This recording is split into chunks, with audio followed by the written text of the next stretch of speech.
The broadcast is now starting. All attendees are in listen-only mode. Hello and welcome to today's PSMJ podcast. Looks like we have a great crowd. The title is Exploring Federal Contracts, Government Contracting Opportunities, AE Contracts. My name is Kathy Cesari of PSMJ, and I'm thrilled to join you today. Before we get started, let's go over a couple of housekeeping details. First, the Q&A session, we'll try to do that in the end of the broadcast. But you can submit any questions you want during it, and I'll try to weave them in. It is a conversation, so we'll try to get those in. I know some people submitted them prior to, so thank you very much. And also, this session is approved for AIA CES provider units. So if you want to apply for those, please send in your AIA number to customerservice@psmj.com. We will be sending out an attendance certificate that you can either send to you internally that you might need or send to the appropriate board. Of course, we don't, not all licensing boards accept those types of credit. If you have any questions, please reach out at customerservice@psmj.com.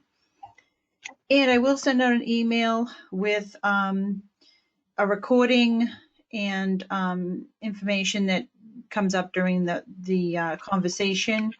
But you can always listen to PSMJ on SoundCloud, Stitcher, iTunes. That's where I'll put the audio. And I'll also be adding to our YouTube channel. So if you're a YouTube enthusiast, please follow us there. All right, now that we've got all that out of the way, I'd like to introduce Jennifer Schaus, principal of Schaus Associates based in Washington, D.C. Welcome, Jennifer. Thank you so much, Kathy. It's great to be here. Thank you so much. Before we get really started with some of the questions that were submitted and go through them, could you give us a little idea of your organization, how your background in navigating federal contracting? Sure. So again, thanks, Kathy. Thanks to everyone at PSMJ and everyone who is tuning in today. So as you mentioned, we're based in downtown Washington, D.C. We work with companies of all shapes and sizes to help them navigate and capitalize on the federal contracting opportunities. As far as my personal background and how I got here, well, I started my business career with Dun & Bradstreet, running credit reports on companies, and that was just out of college. I then moved internally to their government division, and we sold data to the public sector, specifically the federal government. So I learned a lot about federal sales, GSA Schedules, which is a contract vehicle, while having the advantage of working for a brand name that was well known and well respected, while also being part of a smaller business unit. I then followed my dream to start a business. I picked up a few small tech companies as my first clients. One was in China, the other was in the Netherlands, and the third was in California. So it was a great mix.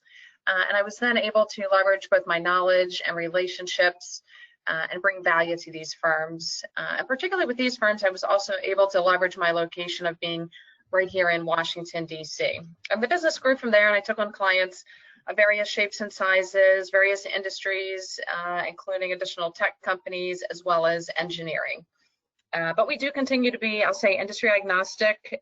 So we've worked with A&E firms, including some publicly traded companies, as well as smaller organizations. And not to leave anybody out, but I'll just give you a couple examples. We've worked with Chevron's Energy Services, as well as Ameresco out of Tennessee, which is a publicly traded A&E firm.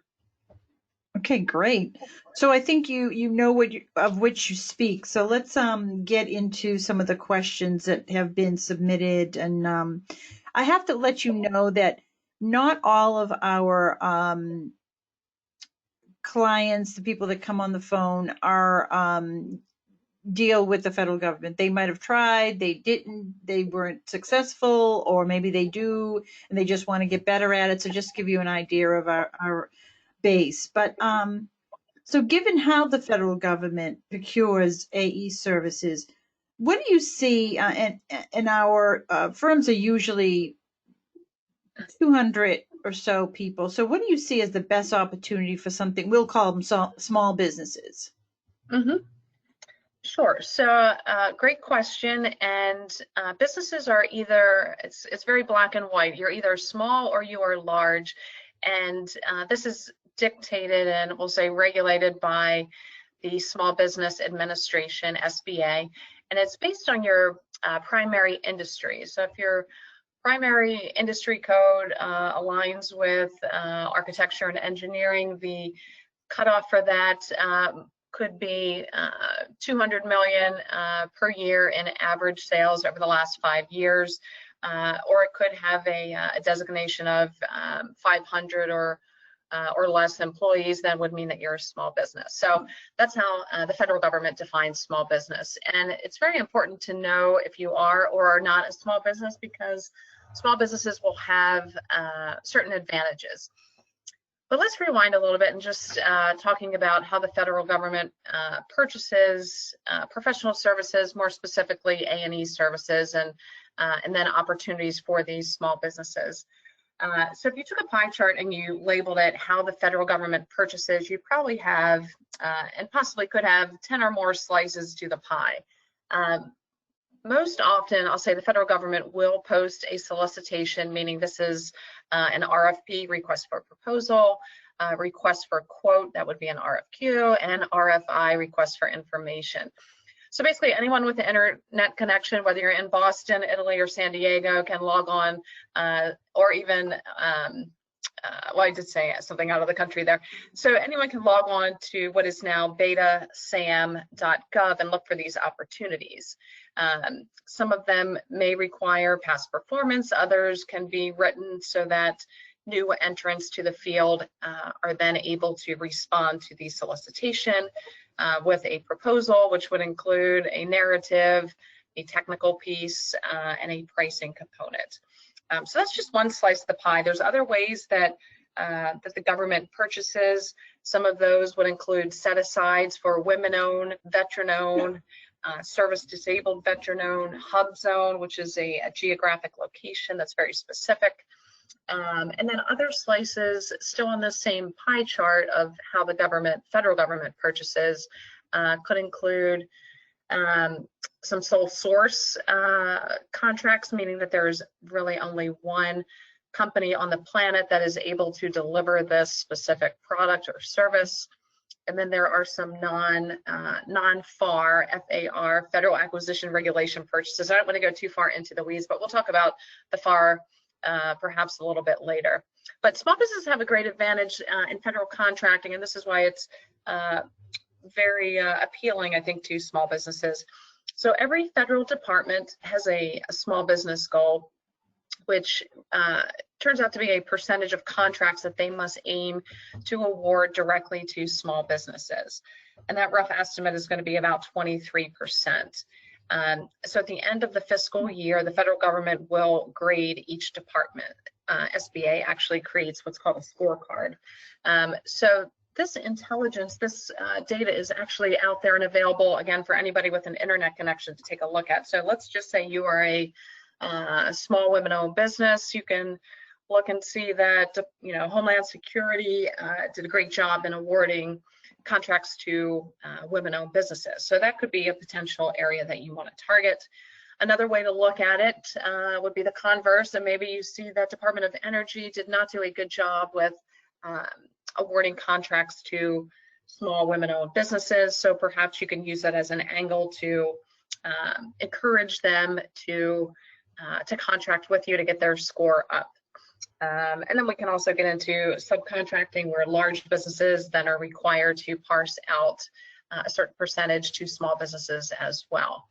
And so that goal is also set by the federal government. That number is actually a little bit higher than the direct contracts. So the subcontracting goal is closer to about 36%. So this then gives small businesses some options. They can either go direct to the government, or they could take a less risky approach working with the large businesses. Of course, your margins are going to be smaller with subcontracting, but it gives you a chance to, we'll say, kind of learn the ins and outs, build some relationships, get a better understanding of compliance expectations before you have to take them on as the direct contractor. So to answer the question, if we're looking at this pie chart, where are you going to find great opportunities for A&E firms that perhaps fall into the small business bucket? I'd say probably full and open competition, as well as some of these set-aside contracts for small businesses. And everything that's on that full and open competition website, again, that's beta, B-E-T-A, SAM, S-A-M.gov, G-O-V. These are all opportunities that are valued at $25,000 and above. The caveat here is, though, that most of these opportunities have been worked, and I say worked in quotations, meaning that there's a company has a relationship with the government. They've tried to get written into the specs, perhaps, to the technical piece, or there's some component in there that will help limit some competition. Right. So that would be my long answer to a short question. Well, yeah, because people do get discouraged. I mean, you open that website and it is a little bit, it is overpowering sometimes. But Right. before we get into, what should be like a first task obviously is to go and look and get acquainted with it. But what if you get, if someone reaches out as a partner and wants to partner with you? Should you think about that before we get to the next question? Sure. So this is I'd say a great question, because a lot of times two can be better than one. So there's many reasons that companies partner. Sometimes it's to form perhaps a joint venture. Sometimes it is a subcontracting relationship, meaning there's a prime and a sub. Sometimes there's a second tier sub or a third tier sub. It can kind of flow down the chain. Yeah. There's mentor protege relationships that exist. Sometimes you want to partner with somebody to enhance capabilities. Oftentimes it also happens to, you maybe want to partner with someone that perhaps falls into a competitor bucket to keep them from winning too much of the pie. But some good things to do obviously would be, just like perhaps in the dating world or anything else, if you're buying a car or a home, do some due diligence, do some sleuthing, find out, is this a reputable company? Are the cultures going to match? Are the prices comparable? If your rates are a little bit higher than the company that wants to partner with you, Right. That could be to your advantage, because then you're going to dictate some lower rates to them. Your margins might be higher, but then how is the quality of the work then going to be implemented? Is it going to meet expectations of the government? Yeah. So there's a lot to think about. Yeah. Yeah. So let's say we are thinking that we want to head in this direction, or at least to do our due diligence and our research. So if we were to get started today, what do you think are the first steps? What should I do? Sure. So if you're scratching your head and thinking, and again, this is specific to federal, I'm not really talking about state or local government at this time. So at the federal level, if your business is established or not, if you're thinking about starting a new business in a different industry, or even just as we're talking here about A&E, you want to certainly ensure you know how big is the market for your specific product or service, and what does the competitive landscape look like. So, and that includes just conducting a lot of market research, and that is why this market is so unique, that there is so much data that is out there. And granted, yes, it can be overwhelming, but this is something that we help with. There's also ample, I'll call them data aggregators that exist. These companies that pull the public data from all the federal websites, compile it into a nice dashboard so you can run some reports to say, okay, the federal government is spending, $742 million or $1 billion on A&E services, and here's the breakdown of which departments are buying these services and how are they purchasing. So I think you really need to know that. The federal government is the world's largest buyer And I'll say that again, the federal government is the world's largest buyer. So it's almost like climbing Kilimanjaro. You're going to need a roadmap. If you're just being reactive to the solicitations, meaning these RFPs and RFQs that you see, that's not really a winning strategy. That's actually no strategy at all. So you want to know who's buying your services, how much, when do they purchase, where do they purchase, what contract vehicles are they using, who's the incumbent, what does that relationship look like, their relationship with the government and your potential relationship with them. So once you've got that data, then you can go to sam.gov, System for Award Management, sam.gov. And that's just really entering in a lot of basic demographic information. So your banking, some finance information, your industry code, your industry size, your business size. And then beyond that, I think just having, just call these marketing pieces or components, such as a capability statement, which is going to be just a one-page kind of handout that you will leave with a contracting officer, a program manager, or a potential business partner, just showcasing your capabilities, your past performance, the type of work that you do, where you've had success in the government. Right. And even just adding a government section to your website, having some of the basic data on the back of the business card, your DUNS number, your cage code, just a lot of these basic kind of check boxes are a good place to start. So when you mentioned contract vehicles, now, do you think that I should start maybe local, or do you think I can go right into federal? And should I start with trying to get on a vehicle?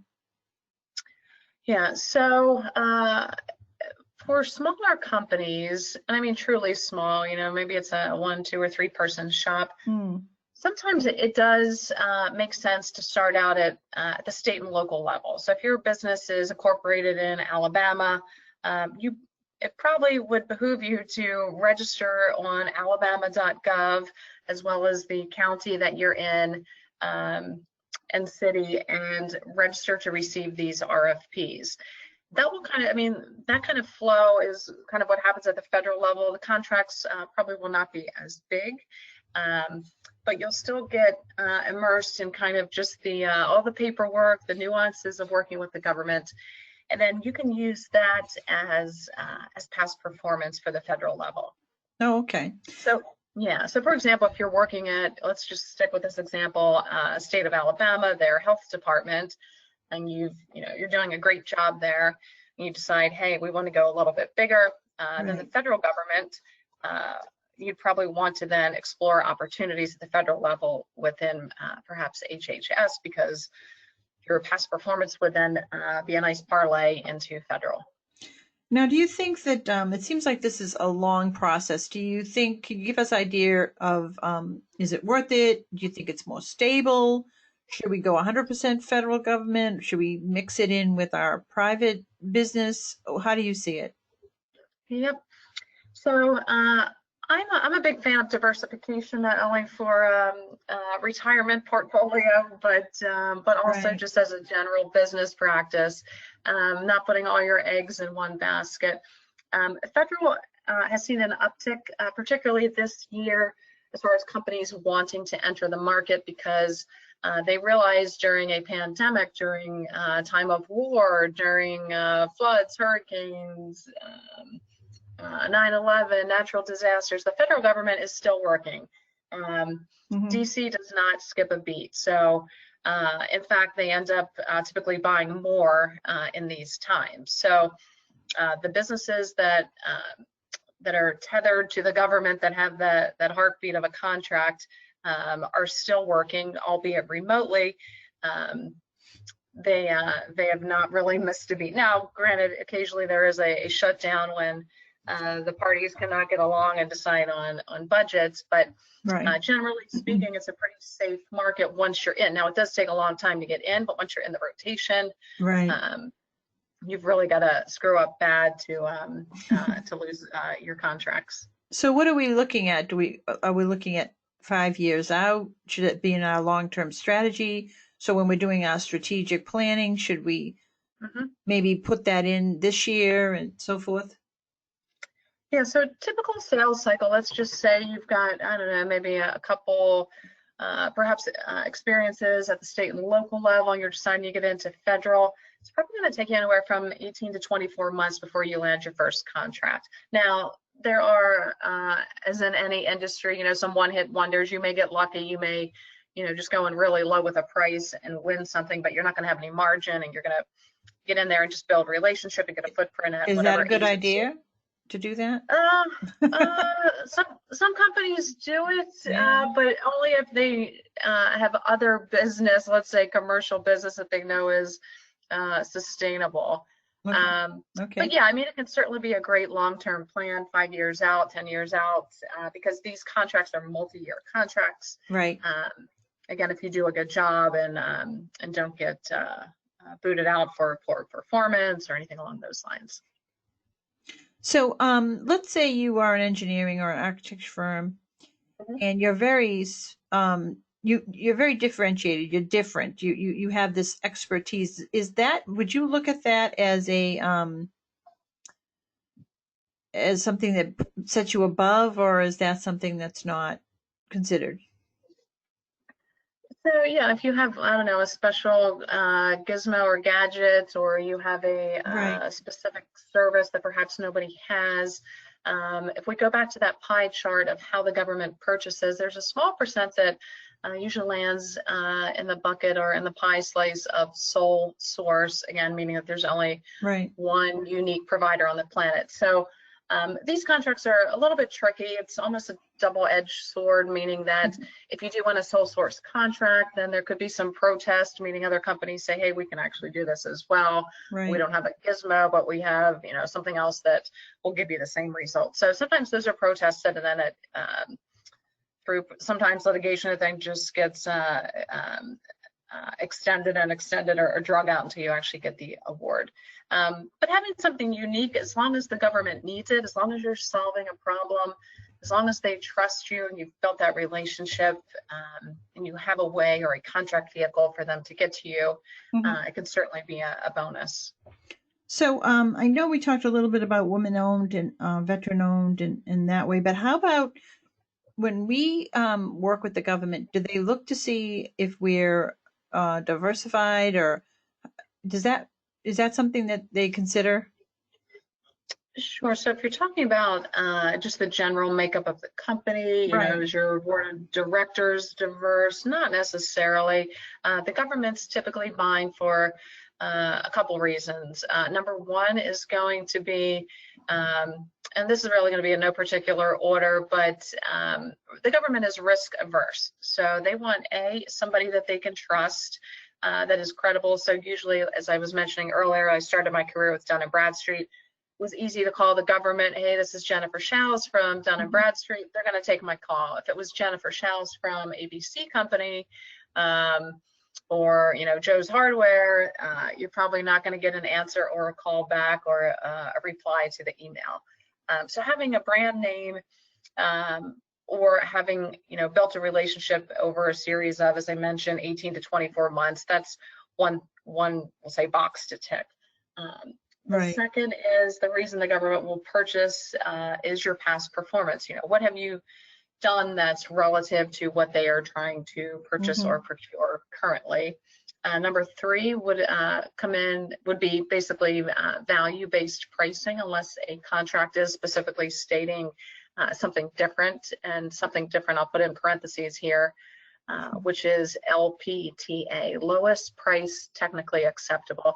And this is kind of where it becomes the Wild West, that companies that are new to federal contracting can then, we'll say, enter the market a little bit easier, because the government is really just buying the lowest price.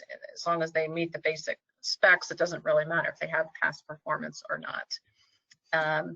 So back to the diversity, yeah, the government within that, as I was talking about small business goals and the SBA scorecard, yes, the federal government has this goal of roughly 23% of contracts to be parsed out to small businesses. And that gets broken down. They will look at women-owned, veteran-owned, hub zone, 8A, Right. SDVO, and all the rest. So they certainly want to check the box, but more importantly, they want to make sure you've got past performance, and then the checking the box for these designations is really just the cherry on top. So if you see a contract that you're perfect for, but maybe you're lacking in a specific skill, you can just, you can work with another company and try to win that together. Do you think that's a good, before we get on to some common mistakes, do you think that's a good strategy, or is that just not going to work? Yeah, no, that's a good strategy. You just want to make sure that you've done the vetting, the due diligence, you know who they are, that they've got a good Right. relationship, that you're going to work well together, that you've got a strong contract in place with them to ensure that, let's say, there's no non-compete, non-circumvent, and all of the other legal considerations that you need to have in place. So many of the skills that you've used to get those private contracts, some of them do overlap with getting the federal contract too. Correct. Okay, so what do you think, or what do you see when people reach out to you, some common mistakes or some misunderstandings that firms might have of federal contracting? Sure. So the two, I'll say, biggest mistakes is number one is that small businesses particularly will lead with their set-aside designation. So they will be flapping, you know, a capabilities statement back in the days of meeting in person, and they're going to, you know, shove this capabilities statement in your face saying, hey, we're an 8A firm, or we're a women-owned firm, or we're a hub zone firm. And leading with that versus leading with their capabilities and their past performance, because the government can select from hundreds of thousands, perhaps millions of small businesses that have these designations. The real problem is finding a credible small business that has that past performance, that will perform, that will be solid. And then the other piece is that small businesses try to be all things to all people. So, you know, they have their industry code as, you know, IT services, but then, you know, you go to their website and the services, it shows IT services, but they also do landscaping, and they also are resellers of, I don't know, some physical security product. And they find a way to kind of weave it all together. Right. And so then they end up pursuing, you know, these three different verticals within federal, and versus just focusing on one thing and being really, really good at it. Mm-hmm. So, which is really what we recommend. Focus on the one piece of your business that is most profitable, that you've got the most past performance with, that you can, you know, just demonstrate that you've done this, you do it well, and be known for that. Right. Because when the government's ready to buy, then they will potentially reach out to you for that. Well, when you say thousands of bids, you're scaring us a little bit. Are most contracts, you know, the competition, a lot of competition, or are you just really competing against two or three others that have the same kind of experience? Well, actually, that data is public, so you can look at solicitations on FedBiz. I'm sorry, not FedBiz Ops. What used to be FPDS, the Federal Procurement Data System.gov, which is now, everything is migrated as of last month to this betasam.gov, and it'll tell you how many people have submitted responses. It's usually a pretty low number, but and companies need to make that decision, this bid, you know, no bid, because if there is something in the solicitation, you know, companies say, oh, we saw this, it was written just for us. We saw this on betasam.gov. And so our first question is always, okay, well, do you know somebody at the agency? Do you have a relationship? Oh, no, but we just saw this. It's, you know, it's got our name on it. Right. If that's the first time you're learning about the opportunity, then you're a day late and $1 short to the game. Somebody's been in there for 18 to 24 months working that. And so really what you want to pursue then is, and I should have mentioned this earlier, but when you see either sources sought or an RFI, request for information, because that's really the genesis of either a program starting within a federal agency or just an opportunity. So something will start out at sources sought. It will then graduate over the course of perhaps 6 to 9 months to an RFI.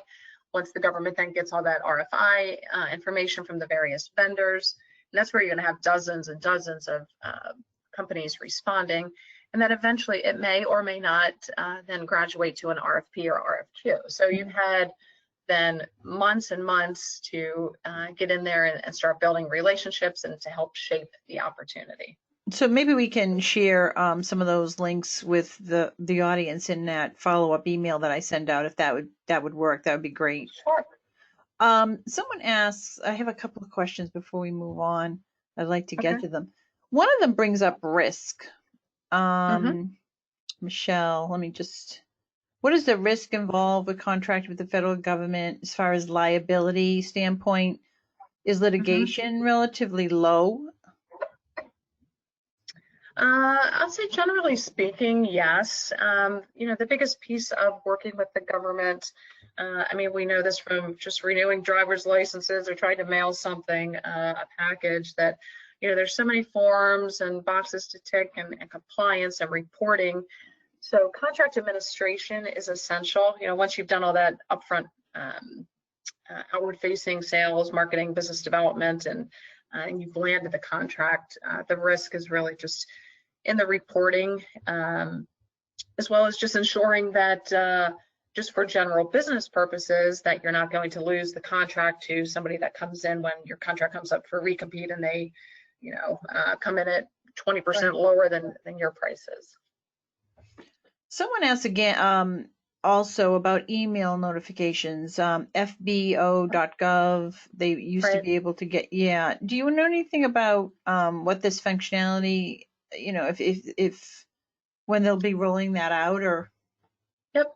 So FBO was federalbusinessopportunities.gov, and this was a website that anybody, again, with an internet connection could go on to and basically create a profile and receive notifications anytime there was an RFI, RFP, RFQ, any sort of notice or solicitation that the government had that fell into your industry. GSA, General Services Administration, who owns all of these public websites and manages them for all of the government, has begun a consolidation process. And so part of this consolidation is they moved FPDS and FedBizOps to what is now Beta, B-E-T-A, SAM, SAM.gov. So basically everything is now housed in this betasam.gov, and you can create a profile there to receive the same data. As I mentioned, there are public companies that will charge you money, but they aggregate the data and put it in a much user-friendly dashboard that then allows you to receive these notifications, because they are pulling from betasam and everything else. Yeah, there's a lot. Right. So let's just move on before, if anyone asks a question, I'll go back. But when you look at we have to mention tomorrow's the election. So do you see any, what are the possible impacts of the election on contractors? Or is it just going to be either way, it's the same? What do you think? Sure. So it's always an interesting question every 4 years. So while the executive level of government influences policy and appoints department heads, and so, who's ever head of, the Department of State or Treasury or whoever it is, they're obviously going to be implementing programs and policies coming from the president. But the federal government is not going to really skip a beat as far as contracts. And that's why this market is, again, so attractive. The public data, as well as just being fairly consistent and steady. So as I mentioned, through pandemics, natural disasters, times of war, they're going to purchase more. So as far as, let's say if we look at if Trump is reelected, his platform tends to favor an increase in infrastructure, which to me translates then to buildings, bridges, roads, that sort of thing. And really, where does that fall? That money then I think would trickle down to state and local government. So I think you could see some opportunities there. As far as if Biden is elected, the left tends to favor more environmental policies.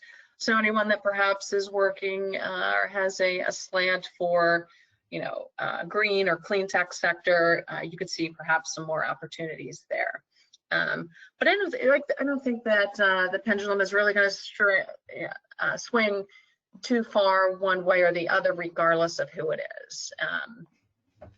Some programs may be cut, but I don't think anything too earth-shattering, particularly not for this industry. Before I ask about COVID, someone asked, is it betasam.gov or datasam.gov? Beta, B-E-T-A, like alpha, beta. Okay. Thank you, Lawrence. Okay, so let's look at COVID. Has this changed anything and how the government buys and the associated rules of the FAR, the Federal Acquisition Regulations? What has it changed? Anything? Sure. So, yep, a couple of things. So I will say with COVID, companies like ours saw attorneys and other organizations that work with federal contractors. Our phones were ringing off the hook. Our inboxes and inquiries through the website and emails were skyrocketing with companies that suddenly wanted to sell, as you can imagine, ventilators, masks, right, sanitizing equipment, these sort of things. So there was definitely an interest, a new interest from a lot of, I'll say, very green companies that couldn't probably even spell government. But then as far as what actually happened and the spending, obviously spending went up, which again is just another reason that that this market is so attractive, because as we all saw, restaurants closing and other impacts to the just kind of day-to-day economy. Right. The federal government was spending by leaps and bounds. And so the rules for the federal government on how they purchase, again, kind of going back to that pie chart, they need to abide by what's called the FAR, the Federal Acquisition Regulations, FAR.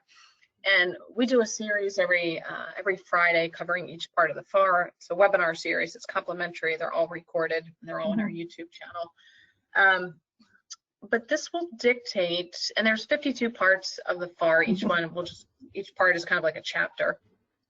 And so this will call out, when the government needs to set a contract aside for small businesses, when they should use a contract vehicle, how small businesses are defined, and et cetera, et cetera. So one part in particular, FAR Part 18, covers what is designated as emergency acquisitions. So during this COVID period, there were rules within the FAR Part 18 for emergency acquisitions. And just as an example, one of these designations that went into effect was that companies that were making products in China typically were not allowed onto this GSA schedule, contract vehicle. And as far as emergency acquisitions, it basically waived that rule. So because we needed additional masks and ventilators, if they were made in China, that was fine. Some of these rules were then waived just to make it easier for the government to get what they needed. So I'd say that was, these things were probably the biggest impact, and those were the items and services that were most frequently purchased, as well as within the federal workforce, which is a pretty sizable workforce. Obviously, they migrated to working from home, so then there ended up being a lot of IT contracts for companies that were able to then set up a remote work location with the various security features that they needed. Right. Now, I know we all know you're a consultant, so you get, people reach out to you, but do you think that we need to maybe use someone on our staff to get acquainted with this stuff? Should we hire somebody who has some experience? Or should you, and try to be, because not everybody can use your, everyone can use your services, but not everyone wants to hire a consultant. So what do you think we should do? So I'm always a big fan in my personal life and my business life as help yourself as much as possible. Right. I always say Dr. Google is your friend. Go to Google, go to various websites, educate yourself. To me, the best customer is an educated customer. So someone that's done their homework, that knows, hey, I went on to betasam.gov, and we're a veteran-owned business in Mississippi providing A&E services, and I see that the Army Corps of Engineers is getting ready to award a contract in June of 2021 that's coming up for recompete, and we want to go after it. To me, that's ideal. You've got enough time then to start putting Right. together perhaps a team, and you've identified an opportunity, you kind of know what you're talking about, and perhaps you've even written a draft proposal and you have some pricing lined up. Perhaps you've done some competitive analysis. Help yourself as much as possible, because the more you know, the more successful that you'll be in the market. You can always take classes, you can hire consultants, whether it's us or somebody else, but there's so much data that's out there. Get yourself as far along as you possibly can without wasting too much time. And then I think look for help. It's like anything new. When you say identify an opportunity, what do you see as a sweet spot? Like 2 or 3, or just one that you think that you're really strong at, or is that impossible? No, I'd say like 2 or 3. I think is ideal, and they need to be far enough out. They can't be something that's happening tomorrow, unless if it's something that's, let's say, if we're taking where we are today. If you see an RFI that's due at the end of the month or next month, then that's ideal, or sources sought, because again, that's really the genesis of an opportunity, perhaps becoming a contract or a program being implemented within an agency. Okay, great. Let me open up I've been taking questions that have been submitted, but if someone wants to reach and ask some questions now, please. Here's Jennifer, her background and her email. So can we reach out to you if we need to, or? Absolutely. Yep. Happy to talk to anybody. I will also mention there is an organization. It's funded through the federal government through Department of Defense and the Small Business Administration, and the acronym is PTAC, Procurement Technical Assistance Center. So again, PTAC, Procurement Technical Assistance Center, typically just referred to as the PTACs. There's one in every state. And these guys are typically co-located with a university. What they do is primarily focus on small businesses that are really just starting out, that they will offer training classes, they offer mentorship, they put on some matchmaking programs. Obviously before COVID, these matchmaking programs were in person. If there's a military base in your state, then the PTAC is probably having an event or 2 with them. Some states, depending upon the amount of federal government presence, will perhaps have multiple offices. But again, go to Dr. Google, put in either your state or a major city in your state that you live close to, and then type in the acronym PTAC, Procurement Technical Assistance Center. Again, very, very, most of their programs are free, or they offer a very low charge, small business friendly price. And that's a great way just to educate yourself, decide if the market is for you, understand, just some of the basics, all the acronyms and everything else. And you did mention your webinar series. There is so many that you can get and learn from, and that's where I reached out to you, and I do thank you for joining us today. So before we get to the last couple of questions for the afternoon, I just want to remind everybody to either become a PSMJ member or renew their membership. If you use that promo code SAVE100, you get $100 off for the year. This happens to be open to everyone, but not all of them are. Some of them are just for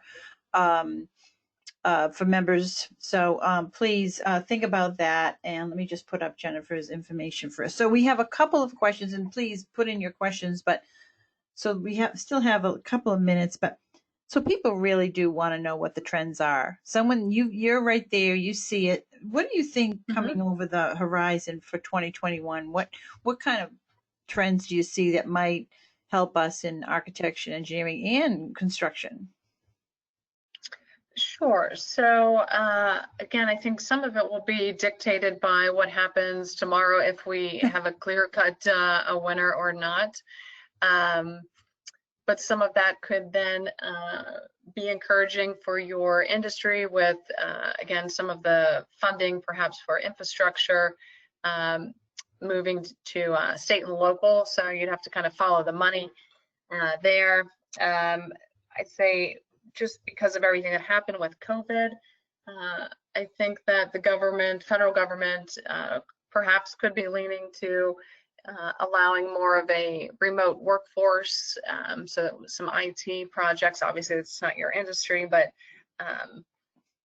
and then, you know, if Biden is our guy tomorrow, then perhaps, you know, more of you know, green buildings and LEED certified and that sort of thing. So anyone that is in your industry that focuses on that, I think you could see some more opportunities there with making some of these government buildings more energy compliant and focused on those things.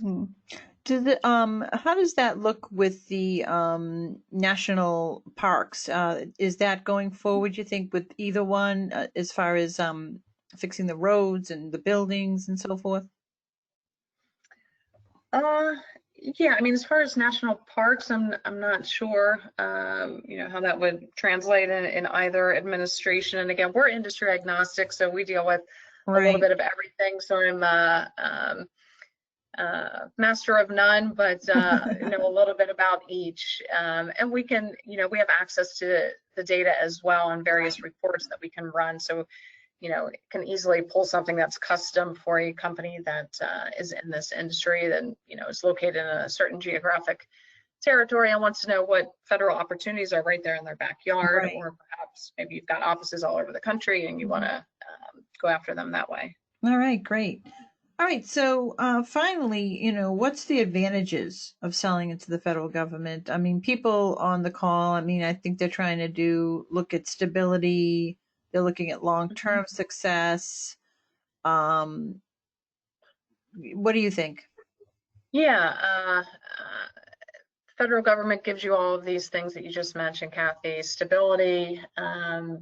Just the hardest part is really cracking the nut. But then once you've cracked it and you're into that, as I mentioned, rotation, then not that it's easy money, but it's, you know, if there is a contract, it's usually not going to disappear. It's usually something that is renewed and it will grow, and your prices will increase year over year, and so obviously your margins will grow. And you know, if you're doing well with the program, then you can add more, perhaps staff or more services to that contract.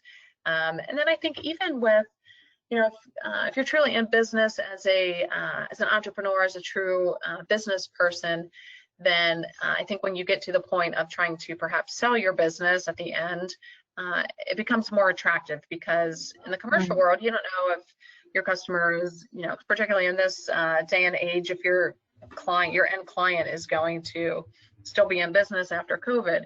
At the end of COVID, which is, you know, something that's pretty extreme that we've never seen before, the government is buying more than ever. So it does give you that stability. And so if you did want to sell your business, I think that would be something that would motivate a potential buyer in you know, merger acquisition. Is there a sweet spot for percentage of business? I know there's some that are 100%, you know, federal government contracting, but what do you, because I know some of our audience, the higher education, they're in commercial buildings. So they're looking around saying, we need to diversify. Is there any sweet spot, or should we start low and then work our way up, or not, we don't want 100%? Right. Yeah, I think just I don't know that there's really a cookie cutter answer. It's, you know, what works for you. And there is obviously this, you know, large upfront investment into understanding the market, getting educated, knowing the acronyms, understanding the buying cycles that are, you know, somewhat predictable. Yeah, it seems like quite a bit of an investment. Do you have any idea how much the investment is? It's time and money.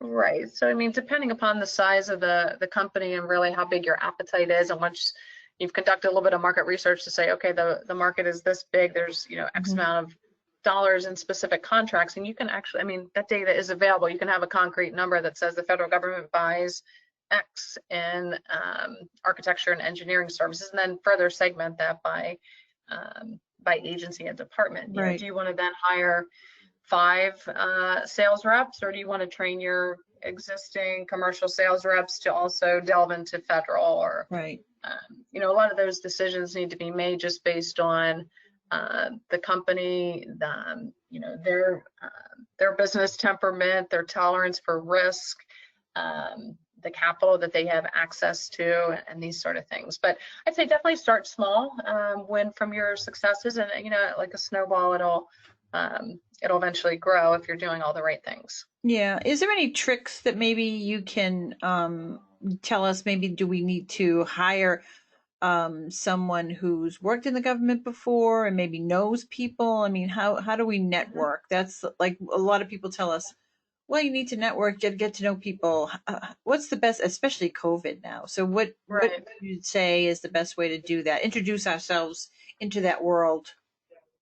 Right. And this is always the number one question that we get at Yeah. doing webinars. I think, how do we meet the government people? Well, there are so many associations where you will have government program managers, which is really the ideal job title that you want to pursue. Okay. If you're if you want to focus on the defense sector, which has its pros and cons, Mhm. or civilian, meaning anything that's non-defense. There are associations and organizations that you can join that will then have events. And I'll say during this COVID period, Yeah, I was going to ask about those events. Yeah. it's almost easier now because the matchmaking has now gone online. So, Okay. for somebody that had, say was based in Arkansas, that wasn't Right. here in Washington, D.C., that wasn't able to go to 5 events in a day that were related all to federal contracting. Now the playing field has been a little bit Yeah, I was going to ask you leveled that. out. Yeah. Do I need a Washington, Yeah. D.C. office, Yeah, I mean, it certainly looks good on the website, on the back of the business card, that you've got a 202 number, that you're, in DC proper or one of the suburbs. But these days, I think with COVID, again, location doesn't really matter because you can still log on and go to one of these, whether it's the PTAC that I mentioned, those Procurement Technical Assistance Center events, Right. Whether it's through your local chamber of commerce, through maybe they have a government division that perhaps deals with some of these issues, whether it's NDIA, National Defense Industry Association, whether it's NCMA, National Contract Management Association. There's so many different government related associations or associations where government contractors are members. That you can network with them to become a subcontractor and kind of start out a little bit Right. slower that way. Do you see that most people have to, it's a hard nut to crack, or do you see people breaking into this all the time? No, it's a hard nut to crack. It's not impossible, but there are so many resources that are out there. And this is, when you can kind of get to a point of perhaps hiring a consultant that A, understands the federal government, B, understands your business, your product, your solution, what's special about it, what value you're bringing, and kind of give you a fair timeline and assessment of, how long they think it's going to take until you've got some contracts. What do you, if I were to look at consulting, what do you think I should look at? Should I look at their win rate? Should I look at them their do they know our industry? I mean, where do you start with that, in your opinion? Of course. Yep. So again, you do want somebody that understands government. And again, not everything is always so clear cut. You may have somebody that just retired from the government that perhaps was fairly senior, and then we see this happen sometimes. A company hires him or her thinking that he or she is then going to be able to make some great introductions and That's right. and get you some contracts, but perhaps you hired somebody that was more of a worker bee versus a program manager, or they were a contracting officer, so they know contracts, but they don't know the salespeople, and the relationships that they have are not going to be easy to translate into a contract. All right. Okay, so I'm gonna look and see if we have any questions. People, it looks like we've wrapped it up. So I want to make sure that I let you tell us anything that you need to, looking forward to. I know there's people who are on the call who are interested in, doing this. And what do you say to them? Sure. So I always love a enthusiastic company. And again, I appreciate everybody's time today, and Kathy, your time, as well as everyone at PSMJ. You guys offer a great and valuable service. But as far as the federal market, I mean, the door is always open. Another way that you could potentially enter the market is if you are interested in a merger acquisition. Is sometimes companies just come in and buy another company and go that way. Is that ideal or a great idea? I don't know. Again, it depends on the company size. Maybe you perhaps want to start with a joint venture or some sort of teaming agreement, just to make sure that the two companies kind of can harmonize together, and that rates and experience match, and company culture and everything else that goes into that sort of larger transaction.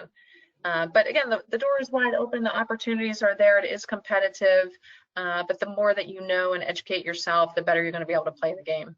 All right.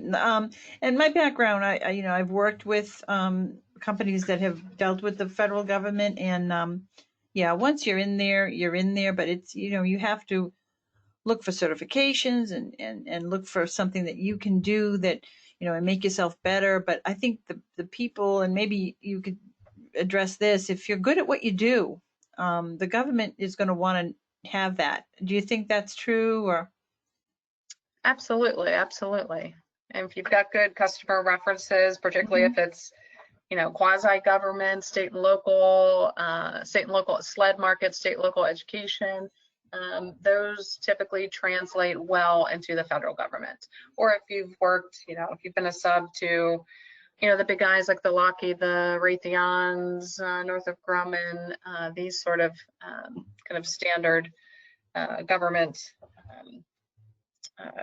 contracting titans, I guess I'll call them. All right. We're going to close it up. I know we have a couple of questions. I'll try to get them answered for people, but we kind of run out of time. Thank you, everyone, for joining us today. I do appreciate it.